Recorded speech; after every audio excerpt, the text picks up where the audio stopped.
Hello, everyone. I'm Nathan Shapura, Senior Political Advisor at the European People's Party. On behalf of the EPP, welcome to this episode of EPP Family Talks.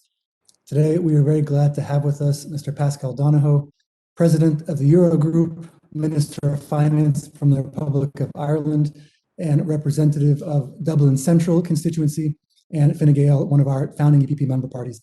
President Donohoe, Minister, thanks so much for joining us today.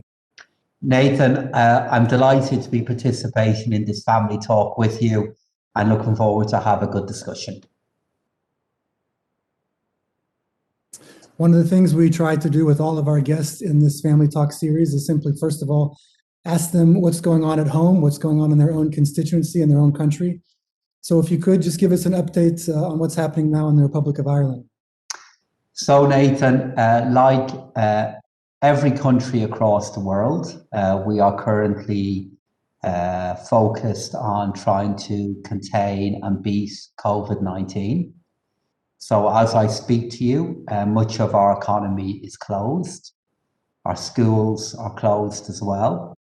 And we are seeing some positive signs of the spread of the disease beginning to go down quite significantly.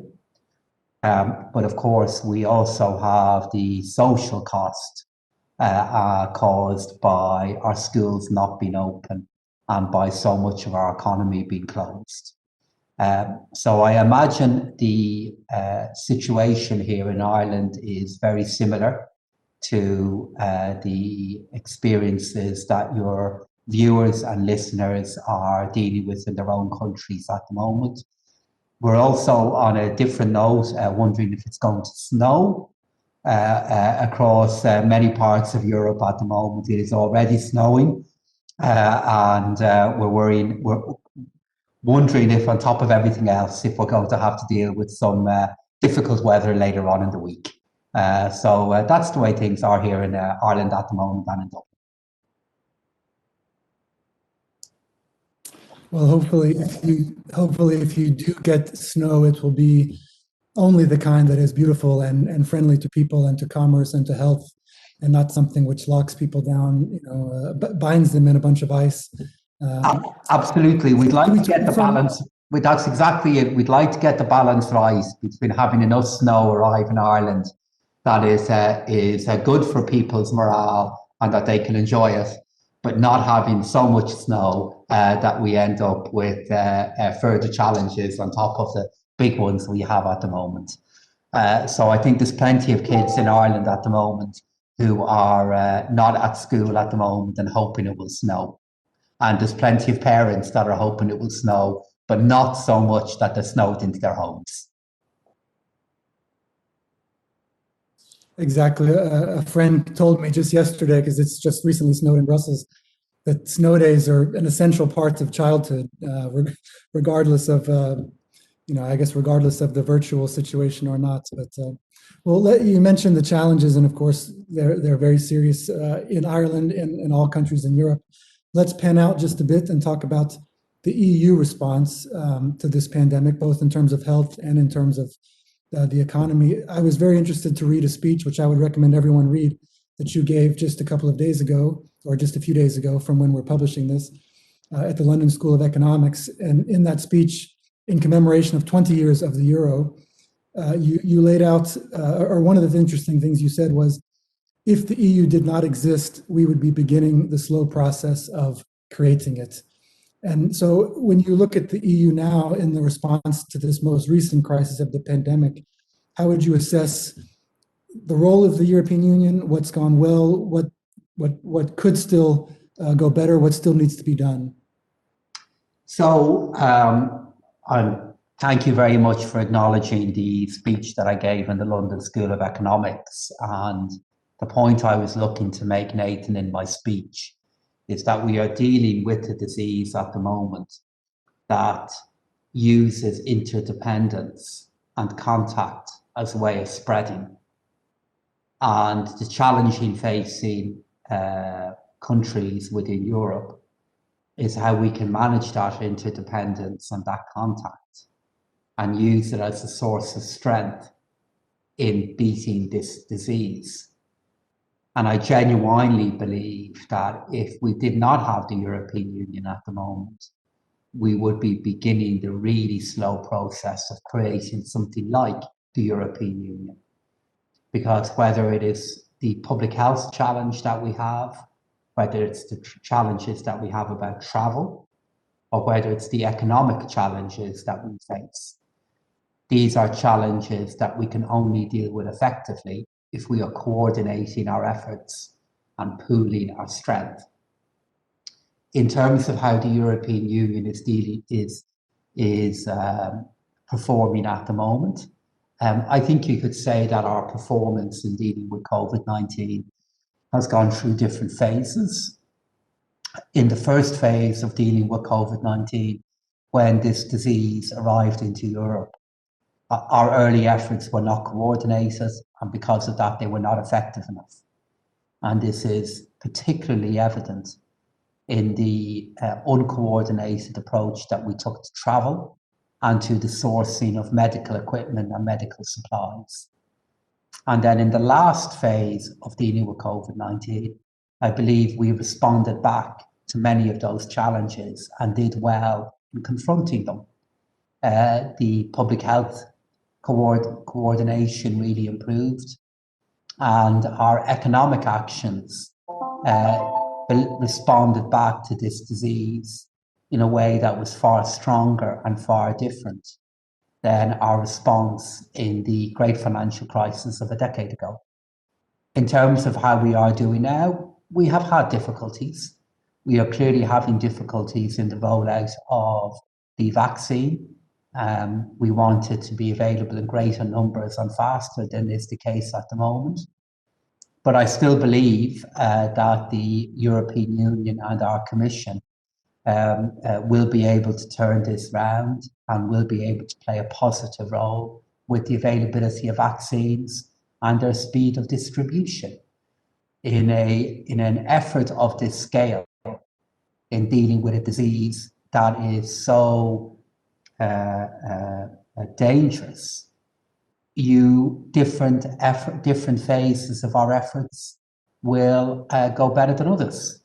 And even though we have had a difficult few weeks with the availability of vaccinations, I still believe in the coming weeks and months, the European Union will be able to respond back to that challenge of vaccine availability, and will be able to ensure that its citizens can get access to a vaccine in a speedy and in an effective way. I'd like to ask you a couple of more in-depth questions specifically about the EU economy and the economic response, specifically also having to do with the Eurogroup. But maybe before I do that, since it's just come up so much in the news just in the last couple of weeks now, could I just touch on one other aspect which you also mentioned there, and that is the vaccine rollout, and just specifically ask, with regards to the situation which has come up on the island of Ireland itself and the border, this also has to do with the agreement which has just been reached at the end of the year between the European Union and the United Kingdom. Why is the agreement so important, let's say, in keeping the trade flowing across the island of Ireland? Why is the Good Friday Agreement, which that agreement enshrines and protects, why is that so important? So that why is that? How would you see that? How would you describe that, and how would you say is the next important phase, let's say, to make sure that the agreement between the United Kingdom and the EU rolls out smoothly and in the way that it's supposed to? So the Good Friday Agreement is so important to the island of Ireland and to the United Kingdom because it was the agreement that ended the violence that was taking place and brought peace to my country. So it was an incredibly important political and diplomatic achievement, and is really fundamental to the development of the modern Irish state. So it was an agreement of the highest possible importance. In terms of the impact that Brexit could have had on that agreement and on the peace process in Ireland, one of the things that have been so important in bringing stability and peace to the island of Ireland was the removal of a hard border between Northern Ireland and Ireland. And the catalyst for that happening, of course, was the development of the single market and ensuring that products and indeed agricultural produce and even animals that were moving from Northern Ireland to Ireland and from Ireland to Northern Ireland, they were all meeting the same standards. And because they were meeting the same standards, there was not the need for the checks and for the infrastructure that would normally be associated with a hard border. And of course, Brexit put all of that at risk because the greater the divergence from the single market, the more the likelihood is of checks being needed between Northern Ireland and Ireland. And then the greater the likelihood would be of those checks over time leading to the restoration of a hard border between the two jurisdictions on this island. And the recent Brexit agreement was so important because it provided a really clear guarantee as to how that hard border would be avoided. And that is why the agreement of the Brexit protocol was so important for my island, because as important as the economics of Brexit are, the political consequences of Brexit for the peace process were so serious.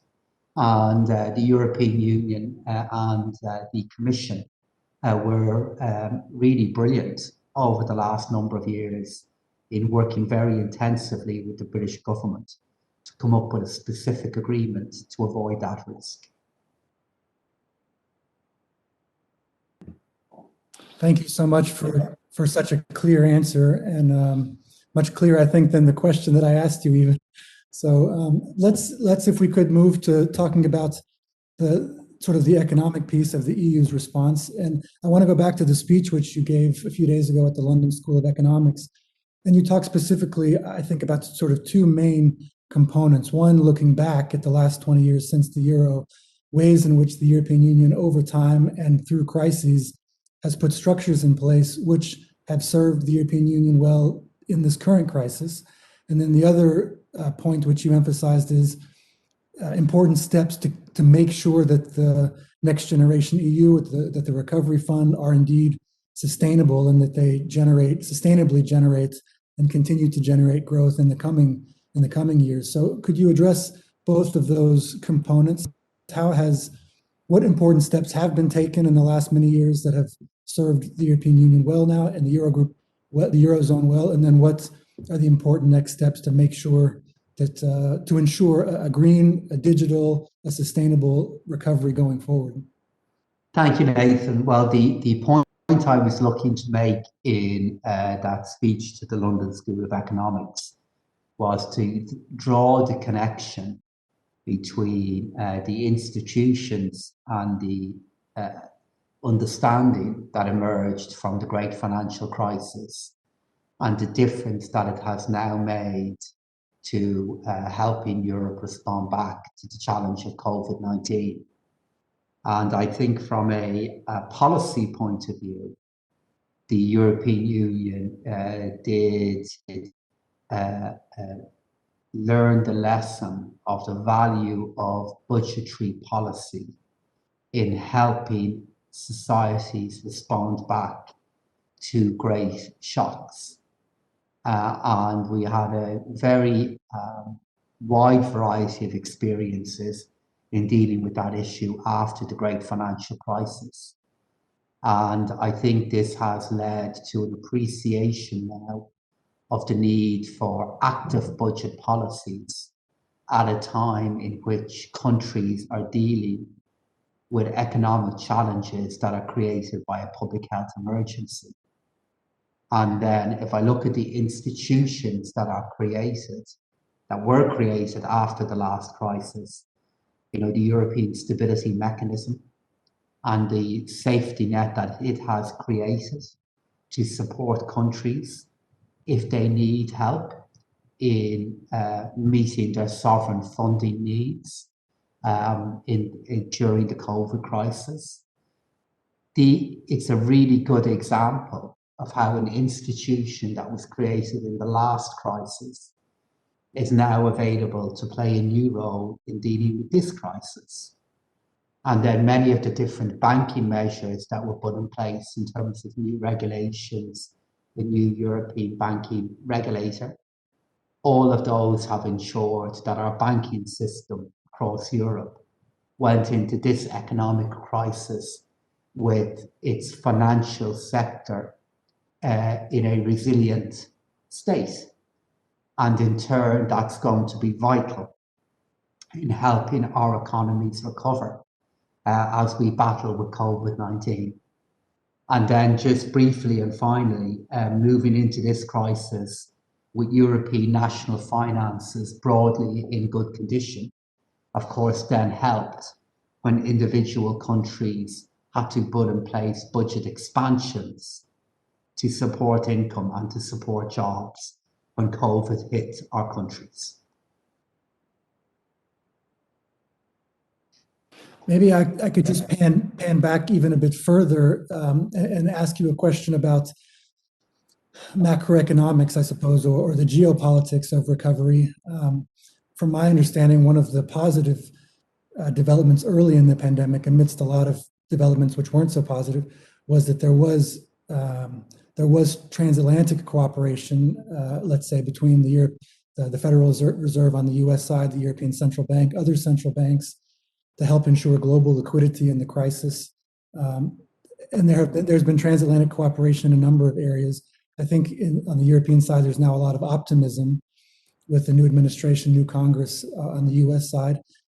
Are you optimistic as well, and how specifically how are you thinking about the new transatlantic relationship, let's say, and is this an important piece, or can this be an important piece in the European recovery as well, in the global recovery? I am really optimistic.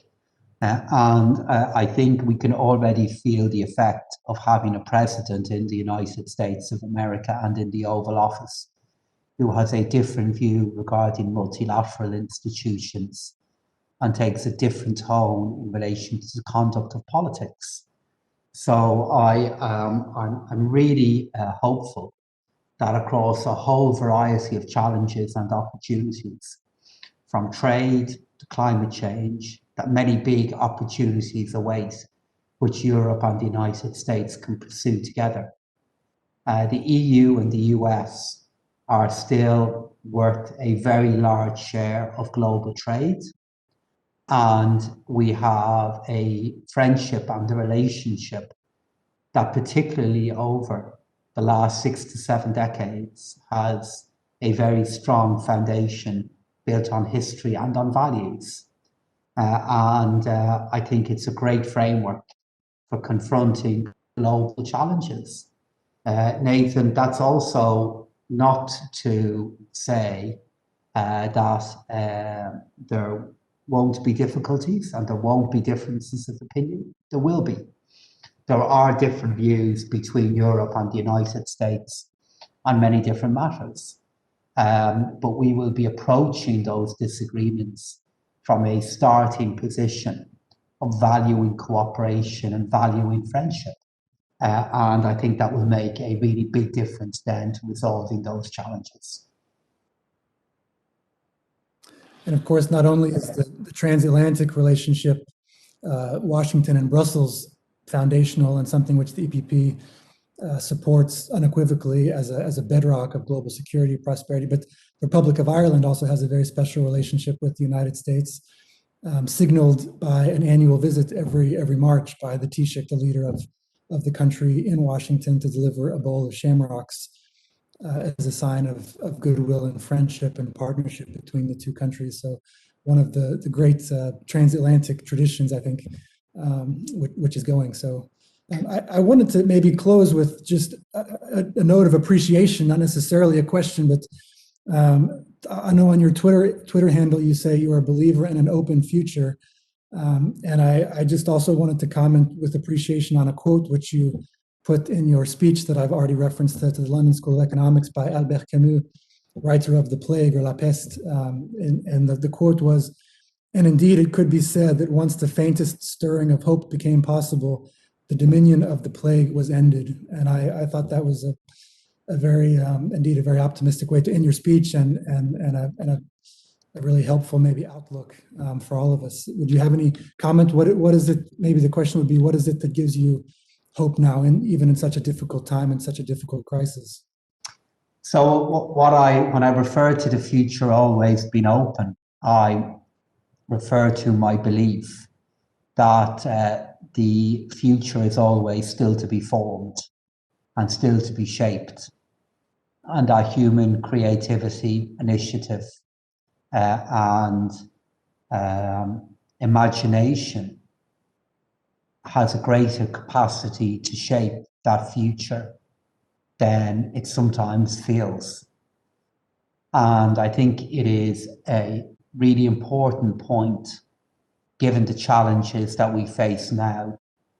We talk about the future being uncertain, and it is, but uncertainty is also a way of saying that in the absence of certainty, we can still shape our future prospects.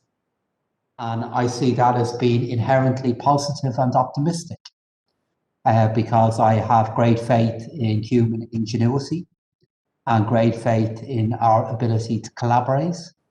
And I have great faith in the European project, in the project of the European Union. And if you look at where we now stand, Nathan, if you and I had met last March and we had spoken in March 2020, and if you had said to me that Dublin would still be closed, and if I had said to you that Brussels would still be closed, I think both of us would have been very sad, and we would have thought about the great difficulties that our friends, our families, and those we love are facing. But a year ago, if we had also said that there would be a choice of vaccines available for many parts of the world, that would have appeared too optimistic. And I think some may even have say that we would have been naive. But we stand here now today with many vaccines being available, and even more likely to be available by the summer. So that reminds me of, on one hand, of the challenge that we face in dealing with a disease that we've now battled for a full year. But then I'm also reminded of how human creativity and collaboration has now achieved more than so many would have thought possible 12 months ago with the availability of a vaccine.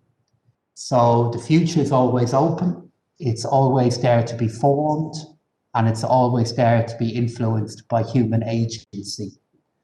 And here within Europe, with all we have in common and with the values that we share, we should be optimistic about our ability to shape that future.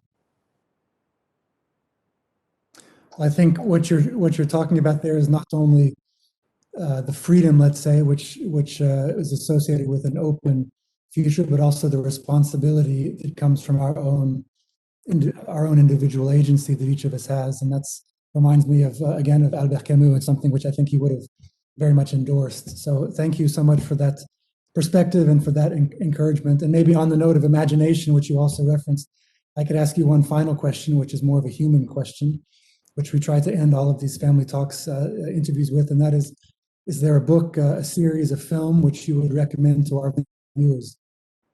So I'm delighted to answer that question, Nathan, because I love reading.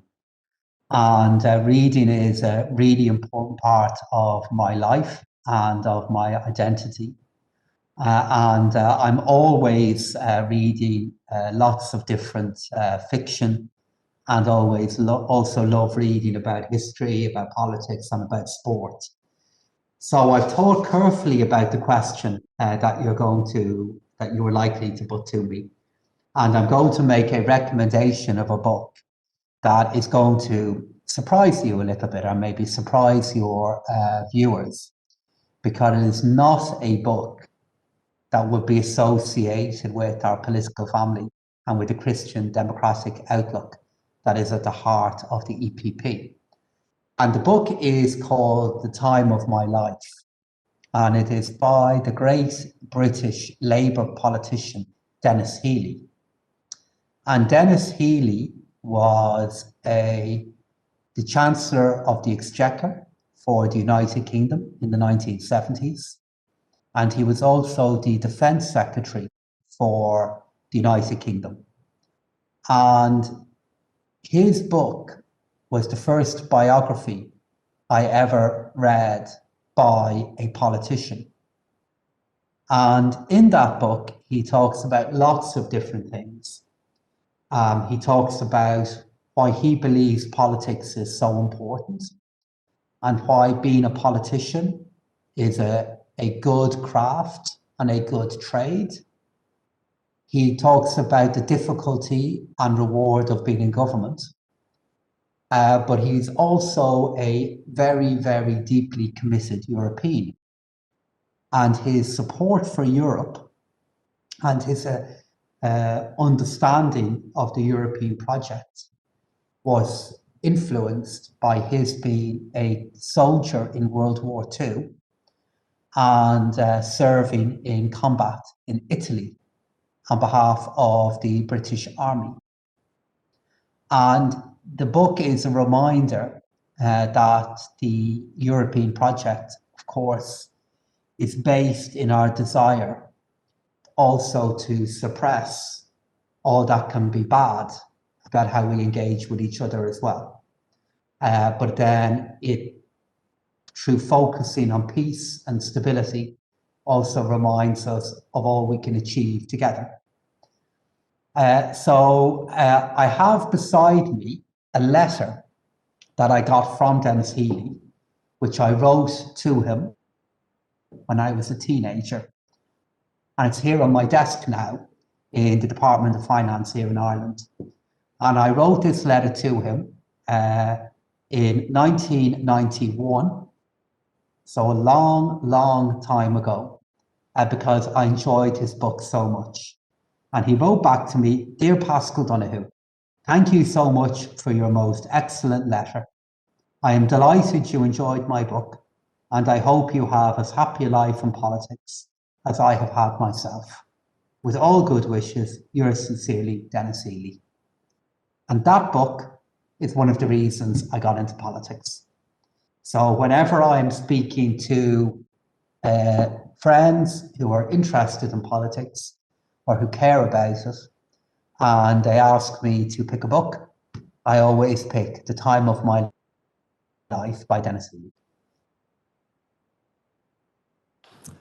Thanks for that out of the box, let's say, recommendation, and for the personal anecdotes, and maybe also just for the reminder. I know this wasn't maybe the crux of the story, but just for the also reminder how powerful it can be simply to write letters and tell people thank you, or tell them what you want to say, because especially maybe now in this time of pandemic, maybe it's one of those things which we easily lose sight of, just a very simple human connection.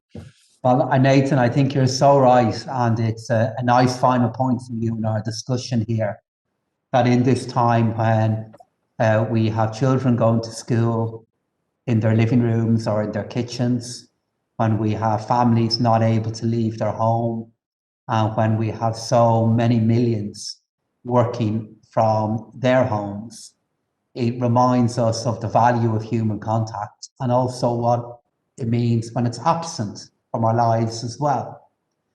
And it is one of the many challenges that so many face at the moment, which is why a letter and a phone call can matter in a way that is really important at the moment. And texts and emails are efficient, but letters and phone calls, I think, are more needed at the moment. So that's why discussions like this and getting to meet new friends like you, Nathan, and have the opportunity to talk to other friends in the EPP family is a good thing to do at the moment. Well, and that's a perfect note on which to end, I think. And I just thank you again, Mr. Paschal Donohoe, President of the Eurogroup, Minister of Finance from the Republic of Ireland. Thanks for joining us. Thanks on behalf of the EPP for all of the great work you're doing. I hope you and your family, your team stay safe and well, and we look forward to touching base with you again in the hopefully near future. And Nathan, I'd love to do that as well, and really appreciate being able to stay in contact with our EPP friends and family as well. And I hope you and your family and everybody in the team of EPP head office in Brussels are all okay and are staying safe. And I really look forward to the day in which I can be back in Brussels again soon and call in to our EPP office and say hello to my many friends in there. And I hope that day is coming soon, Nathan. So until then, we'll see you in Brussels, and goodbye to everybody and stay safe. Goodbye to all of our viewers. Join us next time for EPP Family Talks. See you then.